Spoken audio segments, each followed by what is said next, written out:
Welcome learners to this session on organizational culture. In the previous two sessions, we learned about the concept of organization, theories of organization, organization structure, and various types of organization structure. The learning objectives for this session are: at the end of the session, you will be able to define what an organizational culture is, explain the role and importance of organizational culture, discuss the characteristics of organizational culture, and also describe the various dimensions and determinants of organizational culture. So let us start with what is organizational culture. Have you ever heard that people saying that they want to work for a particular organization because its culture is very good? Why do they say like this? Have you ever thought about this? Can organizations like our own societies have their own culture? Dear learners, the answer is yes. Each organization has its own set of characteristics, and among these, some are common with other organizations. And therefore, organization culture becomes very important for the working of an organization culture. Let's now see that how various people have defined the concept of organizational culture. According to Stephen P. Robbins, he said that organizational culture is relatively uniform perception held of the organization. It has certain common characteristics and it is descriptive. It can distinguish one organization from another, and it also integrates individual, groups, and the entire organizational system variables. Another people have also defined organizational culture. For example, Edgar Scheele, who is one of the leading researchers in the field, defined organizational culture as comprising of number of features, including a shared pattern of basic assumptions group members have acquired over the time as they learn successfully to cope with both internal and external organizational relevant problems. In 2011, Flamholtz and Randall suggested that one can view organizational culture as corporate personality. They define it as consisting of values, beliefs, and norms which can influence the behavior of the people as the members of the organization. So this is a very interesting definition what he has given. He said that it is basically the personality. Organizations can also have personalities the way individuals have personalities. Now, why is organizational culture important? Why should one actually know more about it and learn more about it?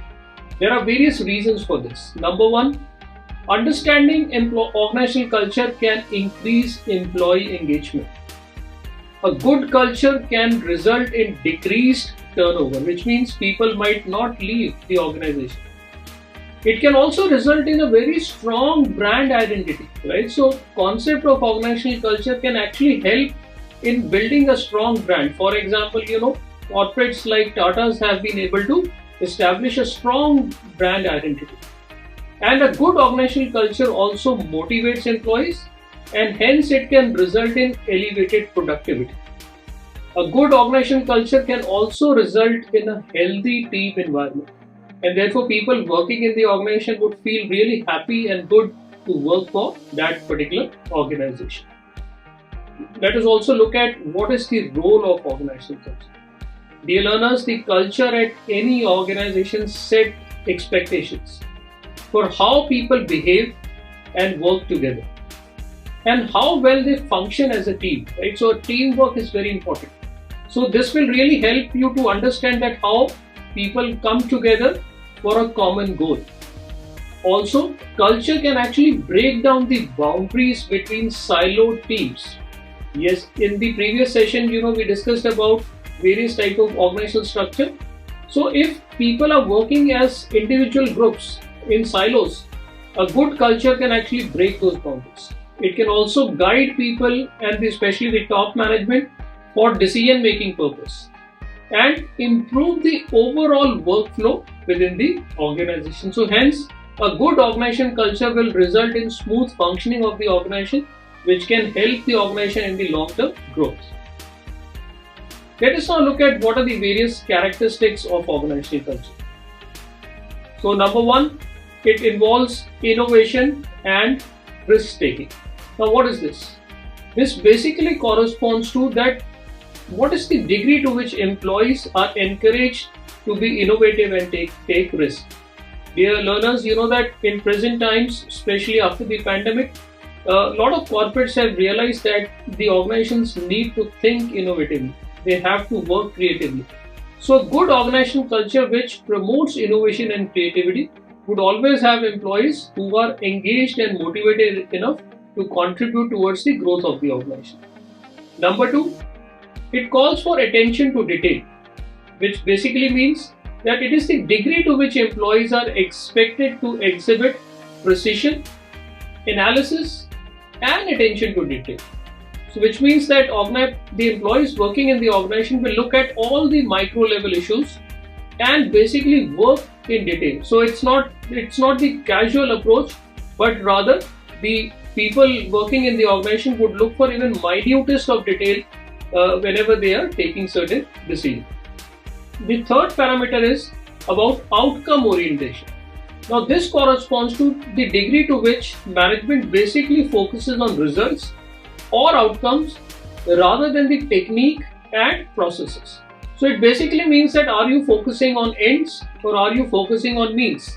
So both the things are important. But if means are unable to actually create the end and the outcome is not coming, it does not solve any purpose. So outcome oriented cultures always result in better productivity. Number four, it should correspond to people orientation, which means it is the degree to which management decisions are taken into consideration the effect of outcome on people within the organization, which means what will be the effect of the decisions on the people which are working within the organization. And number five, it corresponds to team orientation, which basically means the degree to which work activities are organized around teams rather than individuals. So the concept of team plays a very important role. Everything should be team focused rather than be individually focused. Number six, it corresponds to aggressiveness. Now this is the degree to which people are aggressive and competitive rather than easygoing. So which means the people working in the organization strive to excel. They don't want the status quo. They don't want to go just the way they are going. So they want to be competitive so that the entire organization also grows in the longer period of time. Number seven, it corresponds to stability. Now this is the degree to which organizational activities emphasize maintaining the status quo in contrast to the growth. So this is actually different from what I earlier said. So at times status quo would actually contribute to the overall growth of the organization. Now let us look at how employees learn about culture. So there are various ways through which employees can learn about cultures. So number one, each organization would have its own set of stories, and these stories should be such that it actually motivates people. There is always a risk that these stories might be negative as well. So in that case, the top management should be really concerned that how do they change the narrative among the employees working in the organization. Number two, it is rituals. So rituals is basically the repetitive sequence of activities, expressing and reinforcing key values. For example, every employee would be interested to know that how do people get promotions within the organization. So if the promotions are time bound and promotions also result in higher incentives and higher salaries for the employees, so those kind of rituals and stories would get circulated, and it can either act as a motivating factor or as a demotivator. Another way employees learn about culture is through material symbols, which basically conveys to the employee that what is important within the organization, who holds the power, and what kind of behaviors are appropriate within the organization. So is it a good idea to call people by their first name, or they really don't like about it? So what kind of who holds the power within the organization is another issue. Is it a centralized structure or is it a decentralized structure, which means everybody down the line also has access, also has authority, which comes with the responsibility. And finally, organization learn about organizational culture through language, which means it identifies members of culture or subculture. If used by all, then it is accepted and preserved. So the language that is used, both written, oral, even body languages, which are very important, everything is noticed by employees, and all these together actually constitute the understanding of the culture within the organization. Recently, Quinn and Cameron developed a framework which is called as Competing Values Framework Model, which basically maps out 4 different organizational models or cultural types found in the businesses. And these types are, number 1, what is called as the clan culture. Now, the clan culture will have a focus on nurturing through interpersonal connections or mentoring program, and will create a feeling in the company of an extended family. Now, for a small organization, this could be good. There are pros and cons of creating this kind of clan culture. The clan culture can be helpful because there is a feeling of family, but then it could be detrimental in terms of whenever the organization want to do something differently. The second type of organizational culture is what we call as the hierarchy. Now, this hierarchical culture is one that is highly structured by responsibility and the role form, and influences are very much consolidated at the top of the organization. So typically, if you look at the way the bureaucratic structures work, so everything, there is a clear-cut hierarchy. The power actually starts accumulating at the top, though everyone is contributing to it, but then everything is written, the rules, procedures are worked like that. So these kind of cultures are also contribute to the efficiency and effectiveness of the organization. The third format or the third type of culture is called as adhocracy. Now, adhocracy is a culture in which risk-taking is encouraged with a dynamic and entrepreneurial environment that values innovation.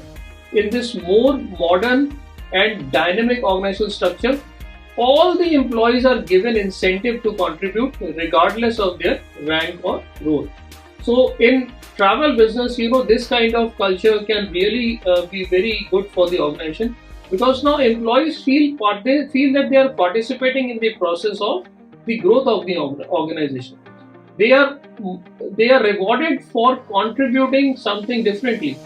Innovation is encouraged, creativity is encouraged, and therefore, irrespective of the rank or the role of the individual, these employees contribute in terms of the decision making. They participate in the decision making process, and the entire culture is innovative and very happy. So happy kind of culture is created within the organization. The last type of culture which was proposed is what we call as the market culture. Now, market culture is result oriented. The major emphasis is on creating results, and this kind of culture really values competitive endeavors and rewards achievement.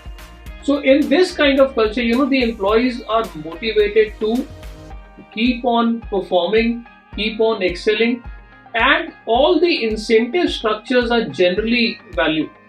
So the targets are given to the employees, they know that what they want to achieve, and the entire focus is on creating results which are in the interest of the organization. Now let us look at the various dimensions of organizational culture. The first dimension is autonomy. Now, what is autonomy? It is the degree to which employees are given liberty for decision making.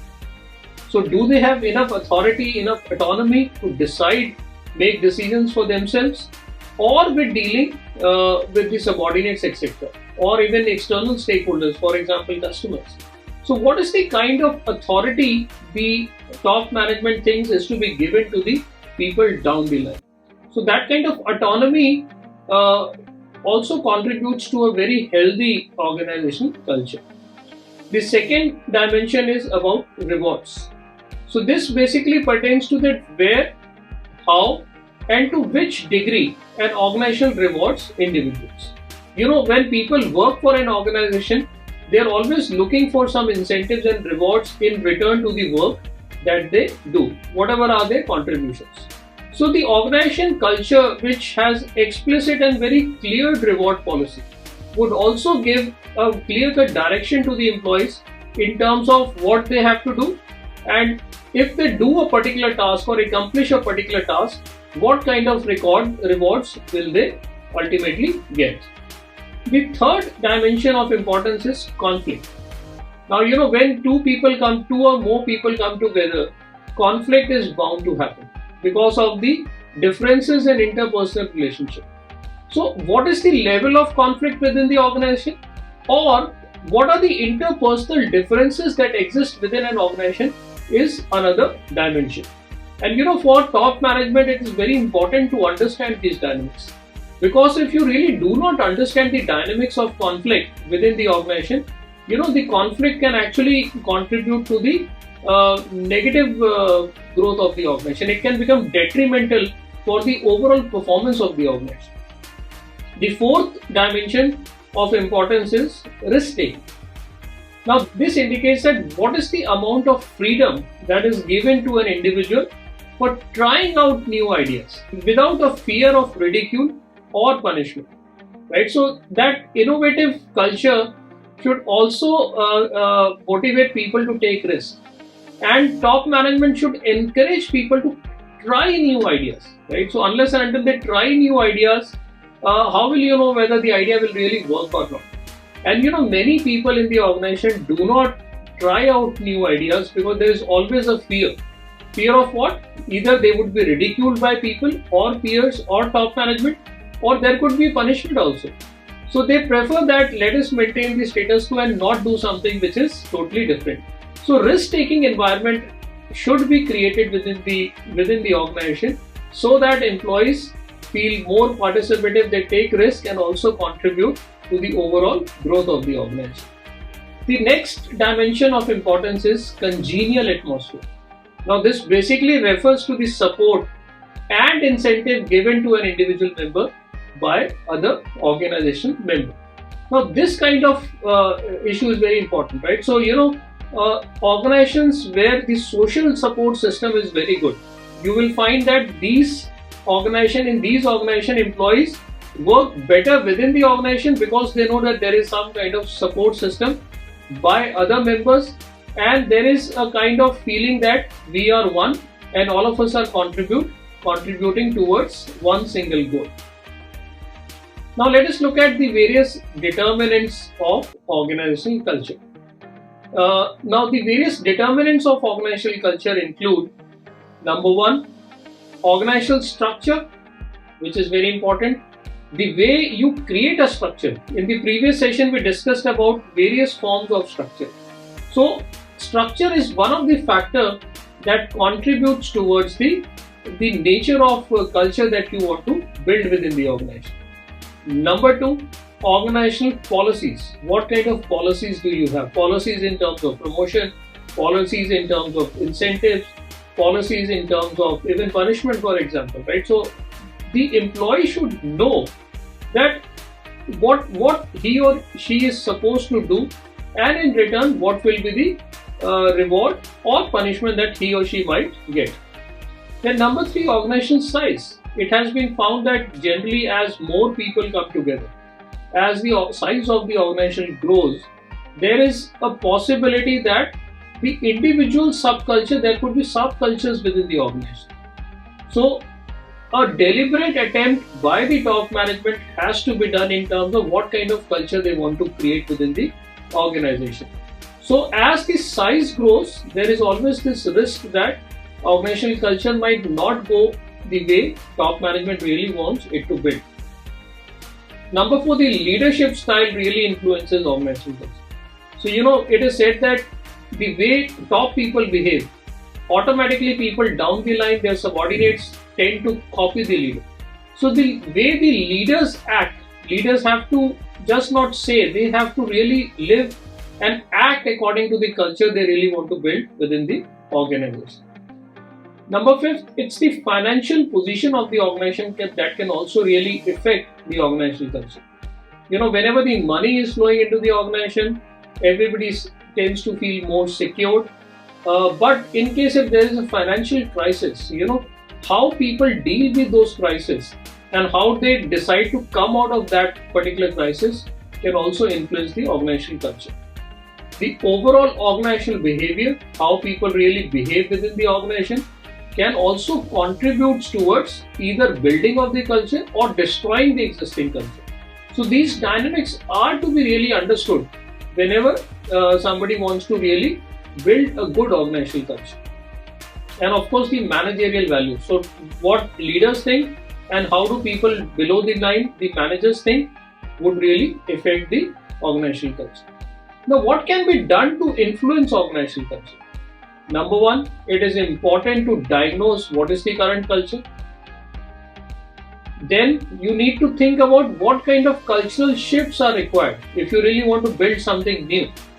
Right? For example, in the present times during COVID, the way the organizations have been working has totally changed. So obviously when the way of working has changed, some kind of cultural shifts would be required. So one has to define that what kind of shifts you really want to do, are required, and also identify what are the desired behaviors. So once the desired behaviors have been identified, the HR department of any organization would develop programs to engage people in the behavioral change process.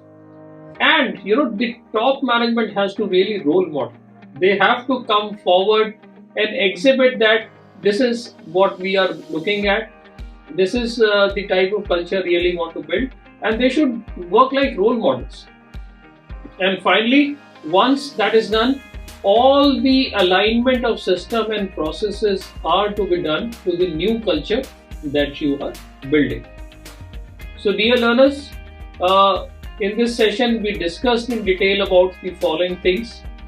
One, we discussed that what is an organizational culture, what is its role and importance.